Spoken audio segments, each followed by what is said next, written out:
that we will not miss any player in this team. So far, so good. He has not missed Kelechi Iheanacho, Isaac Success, Musa Yaya, and Wilfred Ndidi. And that is the truth. If Taiwo Awoniyi, God forbid, gets injured, I'm sure there's more than enough on the bench to step in. Okay, tomorrow, attention will shift to Group B. South Africa against Mali. Mali with a victory in the first game. We'll be looking to tidy things up against South Africa. South Africa, they lose that one. That could be the end of the road. And then you have Ghana with victory over South Africa in their first game, taking on Zambia, who lost 1-0 to Mali as well. So a lot of football to look forward to at this level for these boys. Nigeria-Ghana final, possible? Nigeria-Ghana final is a possibility. Nigeria-Cote d'Ivoire also a possibility. Nigeria-Senegal a possibility. The only one that I'm almost sure won't happen is Nigeria-Congo. Because Congo have 1 point now. And if Cote d'Ivoire go on to win, that's 4 already. Yeah. And it's going to be looking very, very tight. Curtains. Very tight. And the host will be out. So there's a lot that can still happen. Nigeria-Ghana is a possibility as well. Anything can still happen at this tournament. But we'll be keeping our eyes on Group B tomorrow to see what those guys will be doing. But once again, just to bring you confirmation of the scores, the game currently going on now, Senegal, the hosts, are down 1 goal to Cote d'Ivoire. They need to find some goals from somewhere for the sake of the tournament, so that this tournament can continue to enjoy the enthusiasm of the Senegalese people. But once again, congratulations, Nigeria. Nigeria surely will be one of Africa's 4 representatives at the FIFA Under-20 World Cup in New Zealand. So we can build on that going forward. All right.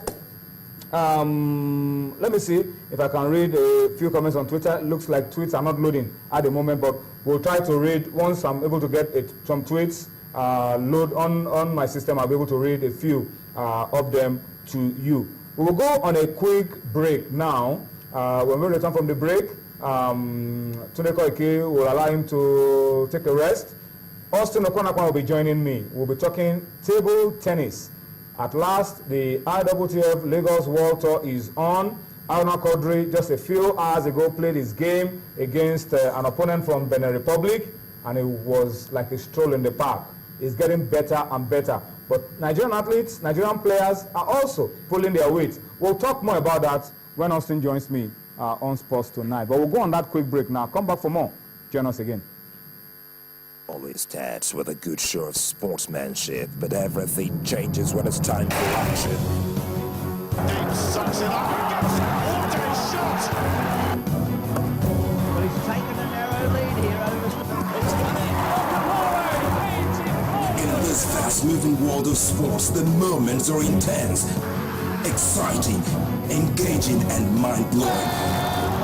A superb demonstration of power sprinting. Here at China Sports, we won't only bring you the action, we get you involved.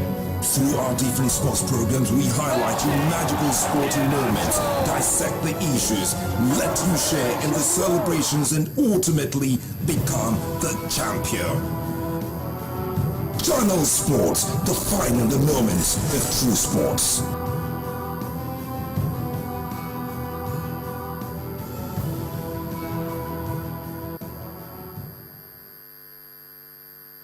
All right, thank you for staying with us. It's still Sports Tonight, this very beautiful Wednesday. We hope you're enjoying the midweek experience, and we will be talking to Austin Okonakwa now. Austin is dressed in that special way that he loves to appear in on the show, and that's the channel's National Kids Cup 2015. Yeah. Before we talk table tennis, because we wanted to talk table tennis, just quick wrap. Yesterday we got through the screening. Yep. Those who are going to be part of the Lagos Luminaries now know themselves. Those who have been calling, asking why did we miss out, and they were told, better luck next time. I'm happy some of them have accepted it in good faith. Yep. They'll be looking forward to season 8. And some are still calling me that I can still just look at our phones again. And I saw 4 phones from the press. They are kids now, just no guys, we need to get to work, and you saw the work that the technical committee did on the screening to get the 32 teams. And after this, it's just the beginning of more work to be done. Preliminaries will begin. The schools are getting ready. Those who made it, those who have been training even before we announced dates for forms to be picked, going on playing tour, climbing mountain and everywhere just to get their players in tip-top shape. I'm sure they will be more than willing to go the extra mile now. But also, let's come now. What's going on? ITTF Lagos tour is here. The top players, no major upset so far. It's been good start to the tournament, good atmosphere. The last game just ended a few minutes ago. So is table tennis from daybreak to... If possible, those guys will play till midnight. Play all through. Tony and I made our time to go to Teslim Balogun today to watch those guys. And once again, I have a renewed passion for table tennis. Because when you see these guys do the rallies, you just tell yourself that this person is talented. I had an opportunity again to see my talented 13-year-old Esther Oribamiche. She also won her game today. She's just 13. She's playing in the under-19s and the women's singles, and she won her game today 4-3. I also saw the girls from G20 Table Tennis Club in Abuja, young and talented ladies. I saw Edem of Young. I saw, what's her name, Janet, the lady that won the President's Cup. That's Edem of Young and Janet F. Young. That's the practice session. They came out to practice before their main match. If you watch this one too much, you think it's like some Nollywood, and that's the man of the moment. Haruna Quadri warming up, rallying and. Haruna Quadri warming up with Kazima Konjola. That's another local talent that is doing so well for himself. Remember, he impressed at the last table tennis championship at the festival. But what I saw today in the faces of these Nigerian table tennis players is their renewed passion to actually, should I say, revenge what happened to them in Cairo. And the African championship. While the ladies are saying they need to get better, Haruna Quadri needs to put behind him Cairo, Qatar, and Kuwait. And I liked what he said. He said there are a lot of good players that a lot of people don't know that will come out of this championship, that nobody is a pushover. And I think that's a good one. Beautiful atmosphere. The moment you get in here, you just start loving table tennis.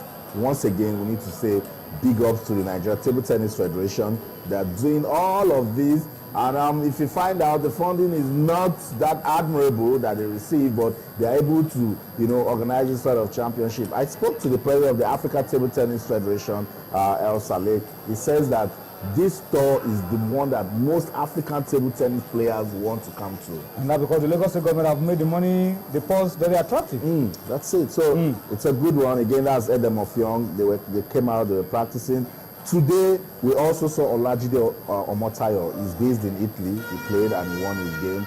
Before I came, I heard you say Haruna Quadri did win his match. Yes, flawless. No, we're not expecting anything less. He defeated Olabi Monday of Benin Republic 4-0. That was just a stroll in the park. Quickly, he just wanted to get it done. This was when he came in, and then he was just warming up. Of course, the other guys. The loud cheers of the other fans and everybody. Omotayo, Olajide coming in. And Haruna Quadri, doing the warm-up with Kazima Konjola. Good side to behold. He's very humble, and you could see in his face that he is part of the development of table tennis in Nigeria. So he knows whenever he's playing, it goes beyond Haruna Quadri. He's now playing for Nigeria because he's already a brand.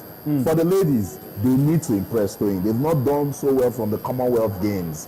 And now they are seeing this championship as another avenue to play good tennis. But then I had an opportunity to see Dina Meshrev practice. So the girls have play. The girl can play good table tennis. But again, I spoke to the ladies and they said it goes beyond the Egypt and Nigeria rivalry. That again is another opportunity for us to start talking about female table tennis the way we talk about that's my lady. That's 13-year-old Esther Oribamiche. She's from Ekiti State. She has won virtually every junior championship you can think of in Africa, and she's doing so well. She plays for G20 Table Tennis Club in Abuja. And she's based in Ekiti. So that's the future you're seeing right there.